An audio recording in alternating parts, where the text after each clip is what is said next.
Ya, shalom semuanya.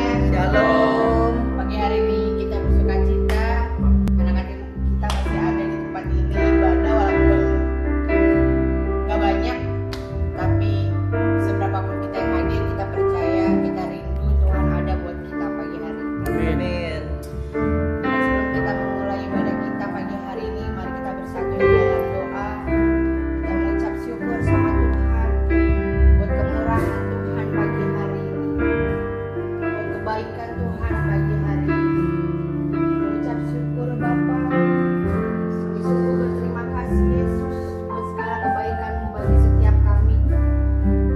Kami masih ada di tempat ini, kami percaya semua karena kemurahan-Mu Bapa. Amin. Dan pagi hari ini kami mau datang dengan segenap hati kami, dengan merendahkan diri Bapa di hadapan-Mu. Kami mau datang kepadamu Tuhan dan meminta bahwa pagi hari ini kami percaya kami diberikan kekuatan yang baru. Kami diberikan ajaib perkasa perbuatanmu di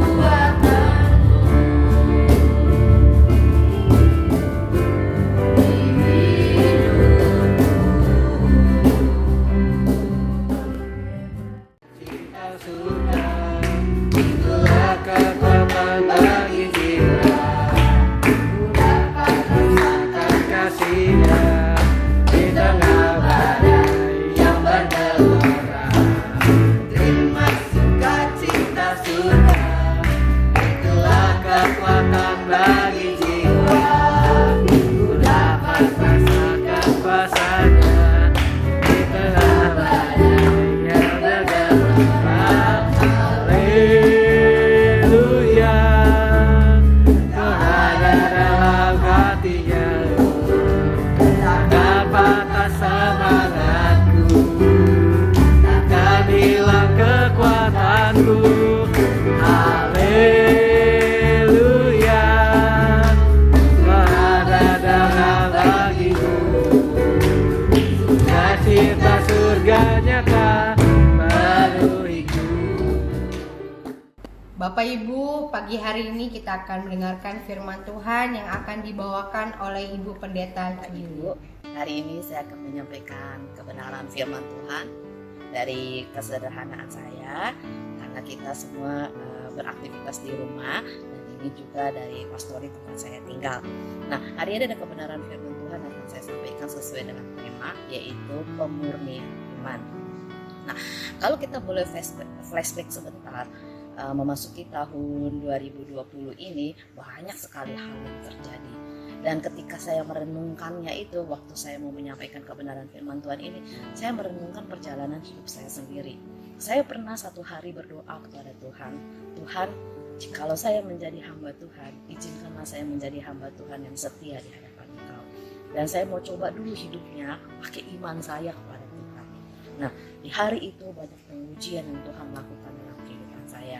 Sampai hari ini saya tetap menaruh kepercayaan saya kepada Tuhan, karena saya mengalami perjalanan pengalaman iman bersama dengan Tuhan.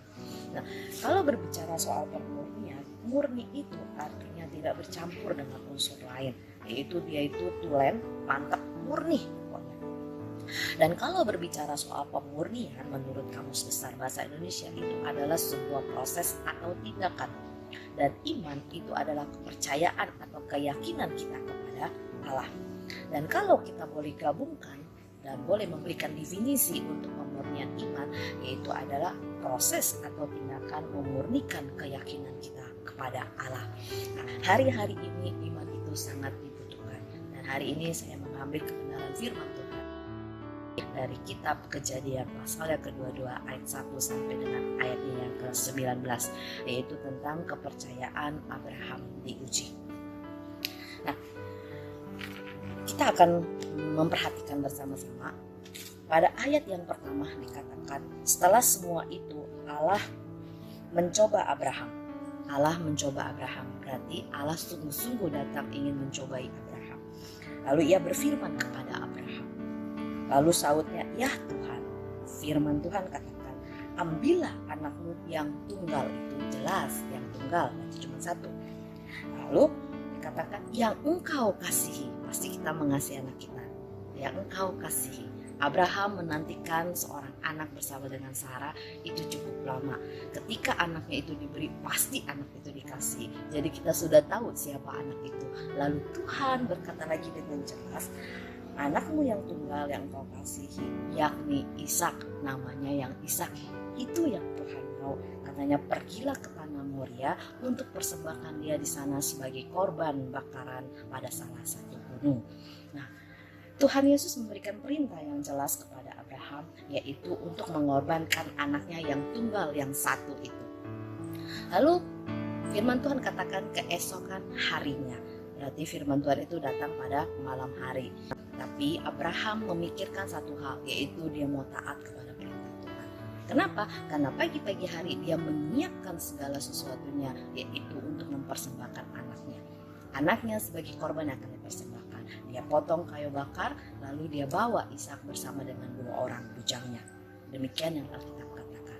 Lalu Alkitab katakan lagi bahwa perjalanan mereka memakan waktu 3 hari lamanya.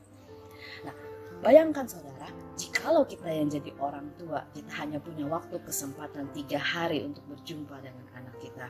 Saya percaya 3 hari itu akan dimaksimalkan dengan baik. 3 hari itu akan membuat kita membangun hubungan yang baik dengan anak kita, membangun keyakinan, membangun kepercayaan. Demikian yang saya pikir Abraham lakukan. Karena dia tahu dia akan berpisah dengan anaknya, maka dia lakukan segala sesuatu yang terbaik untuknya. Ketika sudah mulai hampir sampai di tempat tersebut, lalu Abraham menyuruh 2 orang bujangnya untuk tinggal. Kamu tunggu di sini, biarkan kami pergi sembahyang dulu. Nanti kami akan kembali kepadamu. Itu yang Abraham katakan kepada kedua orang bujangnya. Lalu sepanjang perjalanan tersebut, anaknya bertanya, "Ayah, sudah ada kayu bakar, sudah ada api, lalu korbannya di mana?" Ayahnya berkata, Bapak Abraham berkata kepada anaknya, "Nanti Allah yang akan sediakan anak domba-nya." Tapi ada yang menarik di akhir cerita, yaitu perjanjian dia dengan Abraham diubahkan, yaitu makin diteguhkan bahwa Abraham akan diberkati dan tetap menjadi bapak orang beriman. Hari ini apa koreransinya dan apa aplikasi yang bisa kita belajar daripada Abraham saat-saat ini di tengah situasi yang sekarang ini? Nah, perjalanan Abraham dan Ishak yang memakan waktu 3 hari itu, saya percaya Abraham pergunakan dengan baik seperti yang di awal saya katakan. Nah, hari-hari ini kita punya situasi itu, di mana setiap kegiatan kita lakukan di rumah, di mana setiap kegiatan kita berkumpul dengan keluarga kita. Aduh, haleluya sekali. Saya bersuka cita atas hal ini. Kenapa? Karena saya sebagai hamba Tuhan, setiap hari, kita mau masuki weekend, kita harus melakukan banyak persiapan. Ya, baik itu persiapan ruangan ibadah. Nah, saya berpikir, aduh terima kasih Tuhan, ini buat ibaratnya tuh kalau saya boleh bilang seperti cuti bersama. Cuti bersama yang Tuhan bilangkan, dan kita diliburkan dari kegiatan yang mau sebagai rutinitas kita untuk persiapan sebagai melakukan ibadah, dan disuruh untuk bersama-sama, dianjurkan oleh pemerintah untuk melakukan beribadah di rumah. Aduh, sukacita dan luar biasa sekali. Jadi apapun yang terjadi, pasti kita akan lebih memilih keluarga kita. Kalau kita sakit juga keluarga kita yang merawat. Kalau ada apa-apa juga kita cari keluarga kita. Nah, hari ini kita disuruh untuk membangun persekutuan dengan keluarga kita. Bukankah itu kabar sukacita banget? Kita bisa bersama-sama beribadah. Abraham cuma punya 3 hari ketika dia harus berpisah dengan anaknya, dan dia maksimalkan dengan sebaik mungkin. Dan hari ini kita punya waktu lebih daripada 3 hari untuk bersama-sama dengan keluarga kita. Untuk itu maksimalkan bersama-sama dengan keluarga kita. Bangun persekutuan, bangun doa bersama, dan bangun iman percaya kepada Tuhan. Nah, dengan kita melakukan hal tersebut, ini juga sudah merupakan sebuah proses pemurnian iman. Bapak Ibu tahu, kita pernah dengar pasti begini, ketika keluarga dipulihkan, maka gereja dipulihkan. Ketika gereja dipulihkan, maka negara dipulihkan. Kita berharap bukan negara kita dipulihkan, untuk itu kita mulai dari keluarga. Mungkin hari-hari ini, selama ini kita selalu sibuk dengan kegiatan kita di luar rumah, baik itu bekerja, baik itu pelayanan, sehingga waktu dengan keluarga kita lebih sedikit, tapi waktu di luar rumah lebih banyak. Nah, hari ini maksimalkan waktu itu. Ingat, Abraham cuma punya 3 hari. Kembali lagi saya katakan, Hari ini kita punya banyak hari dengan keluarga kita. Mari kita maksimalkan. Hari ini apa yang belum bisa kita lakukan bagi keluarga kita, kita lakukan. Hari ini yang kita rindukan, kita pemulihan bagi keluarga kita lakukan. Biarkan Tuhan yang bekerja bagi setiap keluarga kita. Untuk itu sebagai kepala rumah tangga, mari kita bawa keluarga kita untuk mendekat kepada Tuhan. Mari sebagai seorang ibu rumah tangga, mari kita melakukan fungsi kita sebagai penolong. Kita tolong kepala rumah tangga, ayo kita sampaikan firman Tuhan. Kita tolong anak-anak kita supaya yang dianjurkan pemerintah untuk menjaga kesehatan. Kita tolong keluarga kita untuk memberikan gizi yang baik. Dan yang paling penting untuk punya rohani yang baik, yaitu sama-sama beribadah kepada Tuhan. Maksimalkan waktu yang ada ini. Kita tidak tahu apa yang akan terjadi ke depan. Tapi bukan saya menakut-nakuti kita semua, tapi dengan adanya waktu ini adalah waktu yang sangat sukacita. Yaitu mari kita sama-sama membangun kepercayaan kepada Tuhan, membangun iman keluarga kita kepada Tuhan, dan membangun persekutuan dengan Tuhan. Mari, apa yang belum dipulihkan kita pulihkan saat ini. Kenapa? Karena kita rindu negara kita dipulihkan. Karena kita rindu kita bisa beribadah kembali bersama-sama kepada Tuhan. Untuk itu dimulai dari keluarga. Karena ini adalah lembaga yang Tuhan pertama kali bangun. Abraham memilih waktu bersama-sama dengan anaknya. Kenapa? Karena dia suruh bujangnya untuk tinggal di bawah saja. Karena semua orang tahu ketika dia berjalan bersama dengan anaknya untuk mempersembahkan korban bakaran kepada Tuhan, tidak ada korbannya. Persiapan untuk korban melakukan persembahan itu ada, tapi korbannya nggak ada. Dan saya berpikir kenapa Abraham suruh tinggal ya dua bujangnya itu ya. Saya berpikir lagi dengan situasi yang sekarang ini. Kalau kita baca keadaan dunia, kalau kita dengar kabar sana sini, aduh, itu sangat mengguncang iman percaya kita. Saya ingat sebuah pujian yang berkata zaman sekarang berjaga, lihat dunia ini bergelora.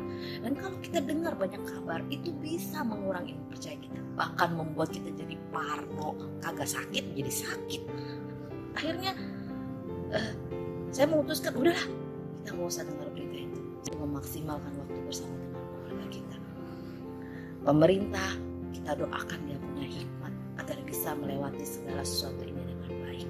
Untuk itu, biarlah setiap kita melakukan apa yang menjadi bagian kita, yaitu yang disuruh sama pemerintah untuk kita berada di dalam rumah, beribadah bersama-sama. Bahkan kita kembali diingatkan oleh firman Tuhan yang berkata bahwa dalam keluarga itu adalah lembaga yang pertama kali dibangun oleh Allah. Apa salahnya kalau saat ini kita punya cuti bersama yang tiba-tiba kita semua harus melakukan kegiatan di rumah? Mari kita maksimalkan hal itu. Dan ingat, belajar seperti Abraham yang ditinggalkan dua bujangnya di sini saja karena dia takut banyak pertanyaan. Nanti anaknya Ishak aja bisa bertanya. Nah, kalau kita lihat Abraham dengan Ishak ini, kalau beberapa buku yang saya baca diperkirakan, saya tuh penasaran perkiraan tuh umur Ishak itu berapa waktu Abraham mempersembahkannya. Nah, ada beberapa buku menulis bahwa diperkirakan umurnya itu adalah 20 tahun. Berarti Ishak itu sudah cukup besar dan sudah cukup dewasa. Dan kalau umur 20 tahun aja bisa berpikir ini korban yang mana, apalagi bujangnya. Makanya bujangnya disuruh tinggal supaya nggak banyak pertanyaan. Kenapa? Karena lihat Abraham, dia tidak pernah punya niat untuk menggagalkan rencana Tuhan. Jadi artinya apa yang Tuhan perintahkan kepadanya dia cuma satu, yaitu fokus kepada Tuhan. Dan dia fokus mau melaksanakan perintah Tuhan, yaitu mempersembahkan anaknya. Dan dia takut kalau misalnya banyak orang bertanya itu meragukan ketaatan dia dan kepercayaan dia kepada Tuhan itu bisa berubah, maka lebih baik dia tinggal. Gak usah dengerin yang lain. Sama dengan kondisi kita sekarang ini. Yang kita mau lakukan adalah taat. Dengan taat itu kita sudah masuk ke dalam proses pemurnian iman tersebut. Nah, ketika Ishak bertanya, apakah dia tahu nanti Tuhan itu akan sediakan? Dia tidak tahu. Apakah dia tahu nanti di semak belukar itu ada domba yang tersangkut yang akan dipersembahkan bagi korban bakaran Tuhan? Abraham gak tahu. Dia cuma bilang sama Ishak anaknya, menenangkan hatinya bahwa nanti Allah yang akan sediakan. Hari ini waktu yang kita pergunakan baik, mari kita tenangkan keluarga kita. Mari kita tetap sama-sama berfokus kepada Tuhan sama seperti Abraham. Dan lihat apa yang Tuhan buat bagi kehidupan Abraham. Dan ternyata seperti apa yang Abraham katakan, dombanya, korban bakarannya itu disediakan dan dia dapat mempersembahkan korban bakaran. Nah, Bapak Ibu, serta jemaat sekalian, yang saya mau kasih tahu adalah bahwa iman itu urusan kita dengan Tuhan. Iman itu porsinya berbeda-beda setiap orang. Nah, setiap orang perlu dimurnikan imannya. Kenapa? Karena keadaan segala sesuatu yang kita alami itu bisa menggoyahkan iman percaya kita. Untuk itu kita butuh pemurnian itu kepada Tuhan. Nah, kalau iman itu adalah keyakinan kita kepada Tuhan, berarti kita harus cari orang yang bisa memurnikan itu, yaitu kembali lagi kepada Allah kita sendiri. Dan iman itu adalah urusan pribadi kita dengan Allah. Jadi orang lain boleh berkata apapun juga, tetapi inilah pengalaman kita bersama Allah. Untuk itu nikmatilah pengalaman bersama dengan Allah, yaitu nikmatilah proses iman ini. Saya pernah punya pengalaman, saya beriman kepada Tuhan untuk sakit penyakit saya disembuhkan oleh Tuhan. Saya berobat ke dokter, saya doakan obatnya. Dan saya sudah minum sampai 1 minggu baru saya tahu kalau obat itu adalah salah. Tapi saya menaruh kepercayaan saya, iman saya bahwa saya akan menerima kesembuhan itu kepada Allah, sehingga saya boleh terima kesembuhan. Apakah pengalaman saya ini bisa saya berikan kepada orang lain? Saya bisa menyaksikan, tapi saya saksikan bahwa saya menaruh kepercayaan kepada Tuhan. Tapi saya tidak bisa mengajak mereka untuk minum obat yang salah. Lalu mereka beriman kepada Tuhan, mereka sembuh ketika mereka mengalami sakit penyakit. Bukan itu, karena iman itu adalah urusan kita dengan Tuhan.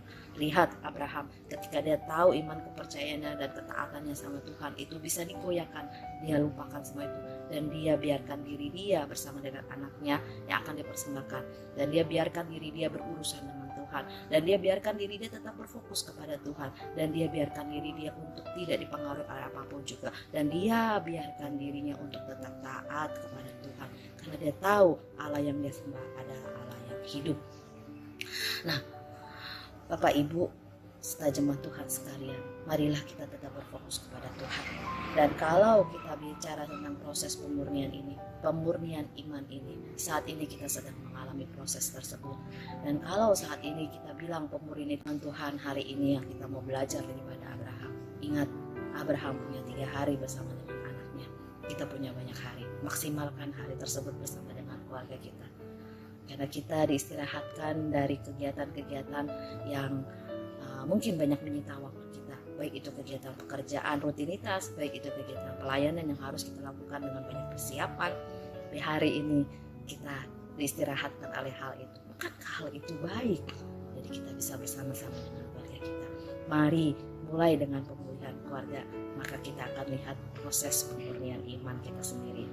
Lalu iman itu adalah urusan kita dengan Tuhan. Dan ketika kita berurusan dengan Tuhan, maka kita akan lihat mukjizat Tuhan.